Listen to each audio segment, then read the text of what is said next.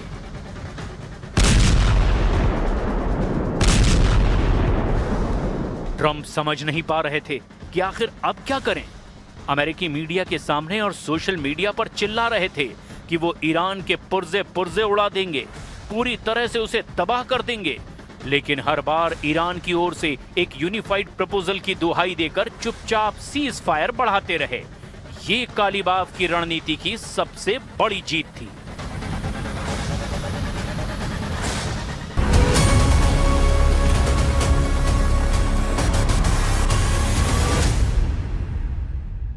कालीबाफ के 2 चेहरे हैं और ये उसी की जीत थी। एक्सियोस की रिपोर्ट के अनुसार वाहिदी और उनका गुट लगातार ये शोर मचा रहा था कि अमेरिका से कोई बात नहीं होनी चाहिए, लेकिन कालीबाफ का गेम अलग था। दिमाग से फंसाए रखो और मिलिट्री पावर मजबूत करने के साथ ऐसे तगड़े जवाब देते रहो कि नेगोशिएशन की टेबल पर तेहरान वॉशिंगटन के सामने एक बराबर की पावर के रूप में बैठे, जिसकी सुनी जाए सुनाया ना जाए।